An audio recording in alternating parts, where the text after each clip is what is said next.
நீதி கேட்டு மாத கணக்கில் கண்ணீர் சிந்தும் இந்த பெண்ணுக்கு அப்பா ஆட்சியில் கிடைத்தது. அவ பெயரே.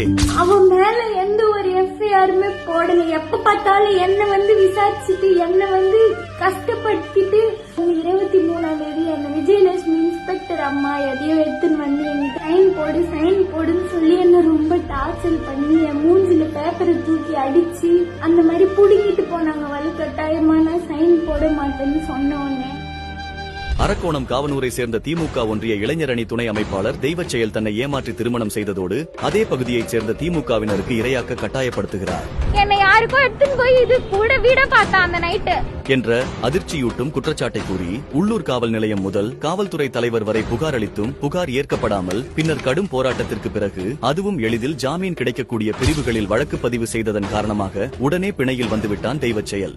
இந்நிலையில் திமுகவினரும் காவல்துறையினரும் பாதிப்புக்குள்ளான பெண்ணையே மிரட்டுவதோடு அந்த பெண்ணின் மீதே தவறு உள்ளதாக மேடை போட்டு பேசுகின்றனர் என்பது பெரும் அதிர்ச்சி. இந்த மாதிரி பாதிக்கப்பட்ட பொண்ணுங்க போய் மனு கொடுத்தா அவங்கள அவதூறுவா பேசி அவங்க கடந்த காலத்தெல்லாம் வலிச்சு அவங்க அப்பா அம்மாவை இழிவுபடுத்தி பேசி வெளியே அமுச்சு விட்டுறாங்க. அவங்களை தற்கொலை பண்ணிக்கிற அளவு தூண்டி விடுறாங்க அந்த அம்மா.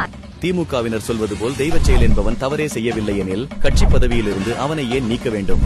தன் கட்சி நிர்வாகியை காக்க ஒரு பெண்ணை இழிவுபடுத்தும் நிலைக்கு சென்றுவிட்டனர் ஸ்டாலினின் திமுகவினர். பெண்கள் முன்னேற்றம், சமூக நீதி போன்றவற்றை பேசும் ஸ்டாலினுக்கு இப்பெண்ணின் கூக்குரல் கேட்கவில்லையா? அல்லது தமிழகத்தில் பெண்கள் மீதான வன்கொடுமை, அதுவும் குறிப்பாக தங்கள் கட்சியினர் வன்கொடுமையில் ஈடுபடுவது இயல்புதானே, இதற்கெதற்கு அதிர்ச்சியடைய வேண்டும் என்ற எண்ணமா?